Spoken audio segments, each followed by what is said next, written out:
We spend the day in the city together. Charlie knows every nook and cranny. She takes us to the best place for ice cream and shows me her favorite street performers. I even managed to buy some more girlish clothes while I'm out. Luckily, Charlie tends to have an opinion about everything, even without being asked, so I got some easy advice and direction. When we finally go back to school, I've practically forgotten about all the very real worries that are waiting for me. When we enter, Magi Shearer is just standing just across the foyer, her hands folded as if she had been waiting for us. It's like she has some kind of sense. Yeah, that's called magic, genius. I nudge her gently in retribution, worry nibbling in my stomach.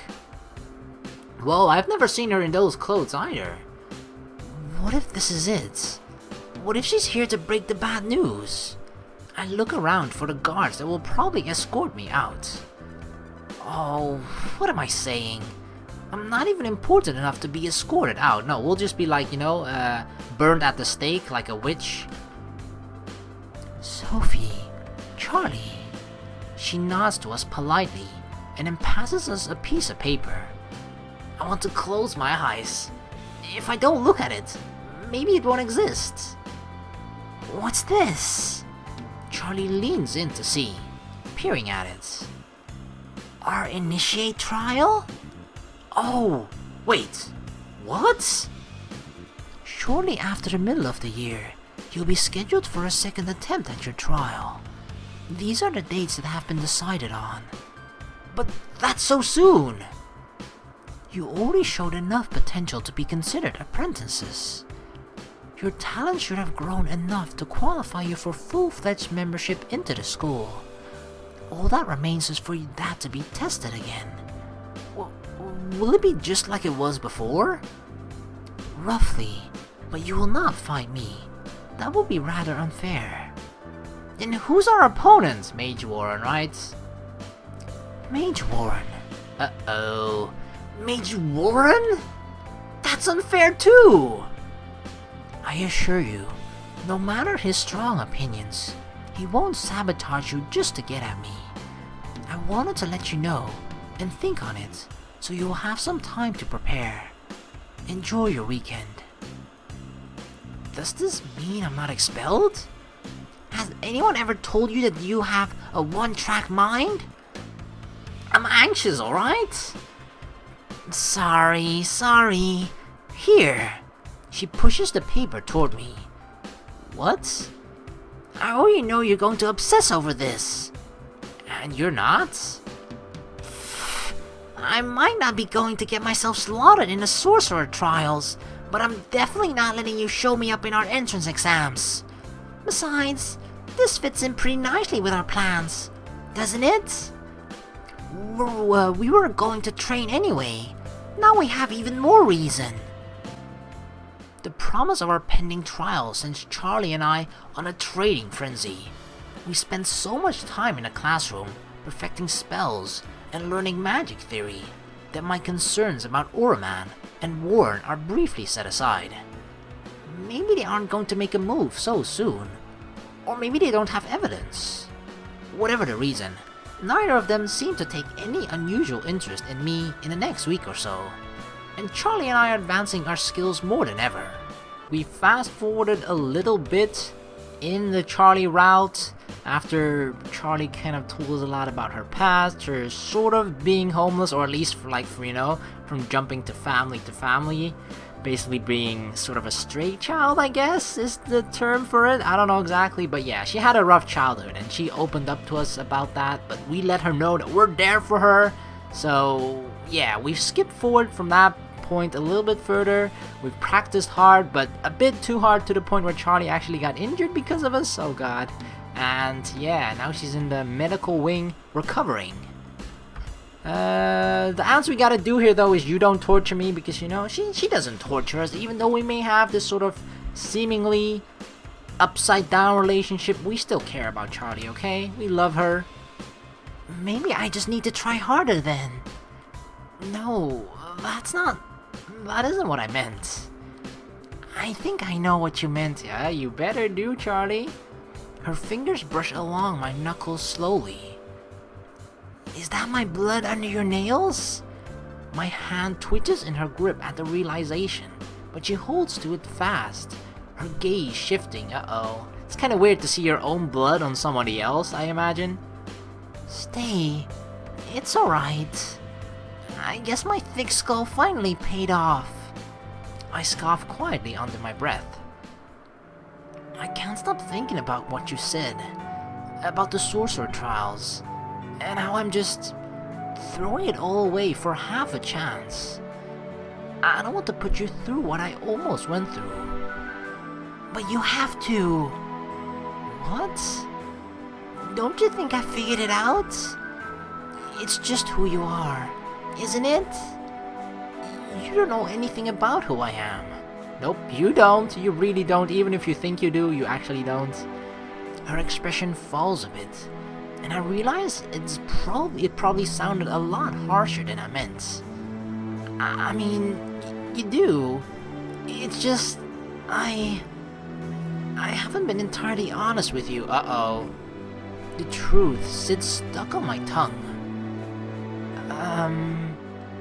Come on. I could be bleeding into my brain or something here. You better tell me fast. Okay, now you're just trying to make me feel bad. And it's working. She grins guiltily. Charlie, my name isn't Sophie. What? I desperately want to pull my hand back from hers, afraid of how she'll react. Uh-oh, we're actually gonna tell her? But I have to tell her. She deserves to know the truth. It's Sean. The first wave of confusion fills her. She's like, huh? Were your parents high when they named you a girl named Sean? Well, you know I'm not the best at decision-making under stressful circumstances. I've caught on, yeah. I feel like everything throughout this entire game so far is just a display of our bad decision-making. Before I was supposed to face Magi Shira in my trial, I used a spell I shouldn't have used. And it turned me into this. I point at my boobies. Into a girl. Her expression stays unreadable, looking over me slowly. So you're telling me that you found a spell that made you go from flat-chested to a D cup, and you didn't share? It's technically true, but the point of the spell wasn't just to enhance our cup size, you know? What? Oh, right. Why am I even telling you this now? You have a head injury. Hey, I'm not an invalid, says the person laying in bed because she probably can't move.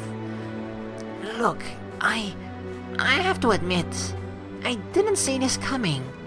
Like, you're not really the greatest at pretending you're a girl. But I thought you were just, you know, you. Not that it makes much of a difference. Then you're just okay with it? With everything? Okay might be a strong word. I would have liked some warning before I let you get a sneak peek at the goods. Now you're starting to sound like Eri. Heaven forbid. She looks at our clasped hands again, sighing softly. If you're Sean, then fine. You're Sean, I guess. I shrug. No, it's... I like being Sophie for you. You're friends with her. I'm friends with you. Whatever your name or your gender is, that doesn't really make a difference. Just try not to lie to me next time. Next time? If I ever accidentally turn myself into a cat, I'll be sure to let you know immediately, yeah. 3 meows means I used to be a human, okay? Meow, meow, meow. She grins at me, and it makes my heart swell a little bit. I didn't think she'd be this understanding. I don't think I would have been this understanding myself. But Charlie is something else. Hey, she nudges my arm gently. You have a trial to pass, and just in case I'm bleeding into my brain, and for luck. Whoa! Holy shit. This is for good luck?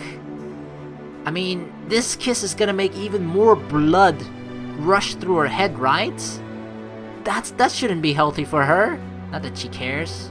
This is a kiss that had to be done, whether it kills Charlie or not. Where did this come from? The feeling of her lips tingle against mine, softer than I expected. Of someone who could speak so bluntly. She doesn't care whether we are Sean, Sophie, Shauna. All the same, she loves us, okay? She loves us because we're human. She must have really hit her head. Let's hope that's not the reason, the only reason she kisses us. Her hands hold me in place, but I don't struggle. Charlie, don't ruin it. Whatever you're about to say, just don't.